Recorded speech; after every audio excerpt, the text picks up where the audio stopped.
ဒီနိုင်ငံရဲ့လေပေါ်မှာရွှေတွေနဲ့ဆောက်ထားတဲ့နန်းတော်ကြီးတွေရှိပြီးတာမန်ရဲဝင်နှန်းတွေတောင်3000ချီတန်းနဲ့စူပါကားတွေနဲ့ကင်းလဲဖို့အတွက်စီးနေကြတယ်ဆိုရင်ခင်ဗျားတို့ယုံနိုင်မလားဒါမှမဟုတ်ရင်နောက်ထပ်တနိုင်ငံကကမ္ဘာစီးပွားရေးတစ်ခုလုံးကိုလက်ညှိုးတစ်ချောင်းနဲ့ကစားနေပြီးကမ္ဘာဘီလီယံနာအများဆုံးရှိနေတယ်ဆိုရင်ရောဘယ်နိုင်ငံကပိုပြီးချမ်းသာမယ်လို့ထင်လဲ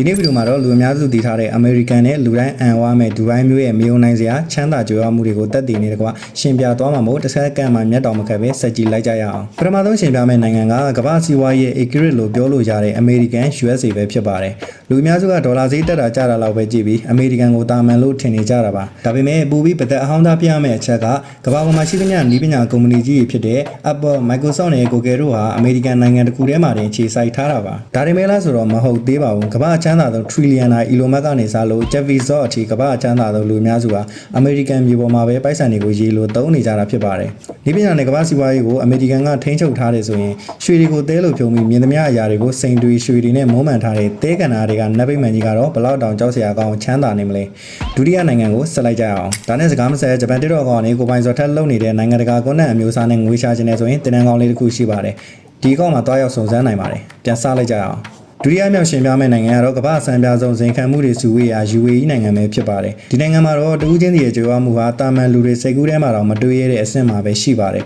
950မီလီလီတာတပူကို3000ကြီးပေးရတဲ့ရေတန့်ကိုနေတိုင်းတောက်နေတဲ့တထေးကြီးကဒူဘိုင်းမှာပဲရှိတာပါသူတို့စီကရဲတွေစီးတဲ့ကင်းလဲတဲ့ကားတွေဆိုရင် Ferrari နဲ့ Lamborghini လိုမျိုး3000ချီတန်းတဲ့စူပါကားတွေဖြစ်ပြီးကမ္ဘာအဆင့်မြင့်ဆုံးစောင်းအုံကြီးဖြစ်တဲ့ Burj Khalifa ကြီးကလည်းသူတို့ရဲ့အကန့်အသတ်မရှိတဲ့ငွေကြေးအင်အားကိုကမ္ဘာကြီးစီကိုပြောင်ပြောင်တင်းတင်းကြွားလုံးထုတ်နေလို့ပါပဲအခုဆိုရင်နိုင်ငံတစ်ခုလုံးရဲ့အားသာချက်တွေကိုတွေ့ပြီးဆိုတော့ဘယ်နိုင်ငံကတကယ် real game ဖြစ်မလဲဆိုတာကိုကိန်းကနန်းအနေနဲ့ခက်ပြက်ပြက်ဆုံးဖြတ်ကြည့်ကြရအောင်ဒီနေရာမှာလူများစုမှားနေကြတဲ့ချက်တစ်ခုရှိပါတယ်အဲ့ဒါတော့နိုင်ငံရဲ့စုစုပေါင်းထွက်ကုန် GDP အင်အားချင်းရှင်မယ်ဆိုရင်အမေရိကန်ဒေါ်လာ28 trillion ကျော်တဲ့ကမ္ဘာနံပါတ်1နေရာမှာပြက်ပြက်သားသားနဲ့ဦးဆောင်နေပြီးဒူဘိုင်းထက်အစားပေါင်းများစွာပိုကြီးမားပါတယ်ကမ္ဘာစီးပွားရေးအသက်သွေးကြောဖြစ်တဲ့ဒေါ်လာငွေကြေးကိုလည်းအမေရိကန်ကပဲကင်ထားတာပါဒါပေမဲ့တဦးချင်းစီရဲ့ချမ်းသာမှုနဲ့လူနေမှုအဆင့်အတန်းကိုကြည့်လိုက်မယ်ဆိုရင်တော့ဒူဘိုင်းကအမေရိကန်ကိုတာတာယာကြီးအနိုင်ပိုင်းသွားပါတယ်အမေရိကန်မှာတရေကြီးတွေအများကြီးရှိလို့တစ်ဖက်မှာလည်းအင်ဂျင်မဲတွေနဲ့စင်းရဲသားတွေကတန်းချီရှိနေတာပါ